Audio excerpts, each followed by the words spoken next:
Assalamualaikum warahmatullahi wabarakatuh. Perkenalkan, nama saya Fajri Maulana Haris dari kelas TI 1A. Ingin mempresentasikan hasil tugas saya mengenai penerapan teknologi informasi pada bidang bisnis. Latar belakang.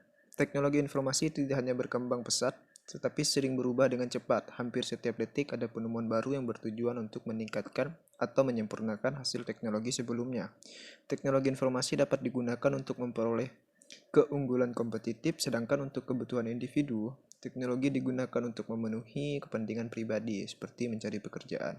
Dengan perkembangan ilmu pengetahuan dari teknologi yang pesat, dapat dikatakan bahwa teknologi informasi telah memasuki berbagai bidang seperti pendidikan, kesehatan, pemerintahan, dan bidang bisnis yang akan kita bahas kali ini. Yang pertama, apa sih tujuan dari penerapan teknologi informasi pada bidang bisnis? Yaitu untuk menekan biaya produksi dan operasional. Kemajuan teknologi dan informasi dapat membantu perusahaan menekan biaya produksi dan memungkinkan perusahaan memperoleh keuntungan yang besar dengan pengeluaran yang sedikit. Yang kedua, ada manfaat. Bisnis yang tidak memanfaatkan teknologi informasi akan gagal berkembang dan menghadapi ancaman kebangkrutan. Banyak pelaku bisnis yang menggunakan teknologi informasi untuk mendukung kemajuan bisnis dan memperoleh keuntungan yang diinginkan. Yang ketiga, dampak apa sih yang terjadi bila kita menerapkan teknologi informasi pada bidang bisnis? Yang pertama, pertukaran dan transfer informasi menjadi lebih mudah dan cepat karena dapat saling terintegrasi. Yang kedua, mempercepat proses produksi dan distribusi.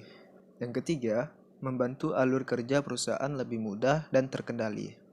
Keempat, mempermudah setiap manajemen dan departemen perusahaan untuk memikul tanggung jawab dan kewajibannya. Yang kelima, mendukung kegiatan usaha perusahaan. Yang keenam, memastikan keamanan dan menghindari kesalahan, termasuk kesalahan teknis dan manusia.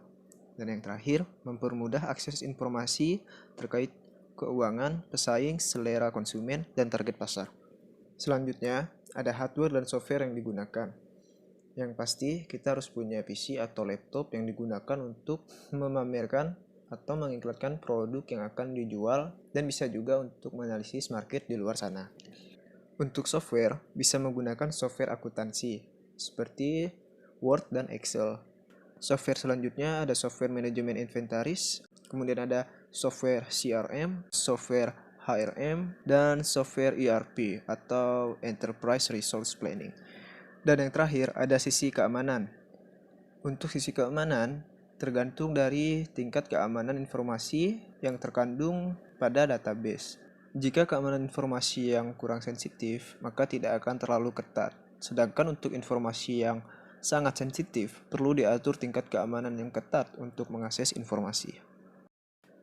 Kesimpulan, internet memberikan dampak transformatif yang menciptakan model bisnis baru berupa digital marketing atau pemasaran internet, di mana perusahaan melakukan kegiatan bisnis secara elektronik atau e-commerce, terutama menggunakan internet sebagai media pasar dan infrastruktur pendukung. Dan yang terakhir, penutup. Demikian presentasi ini saya buat dengan sebaik dan semampu saya. Maaf jika kurang menarik dan informatif. Kurang lebihnya mohon maaf. Terima kasih.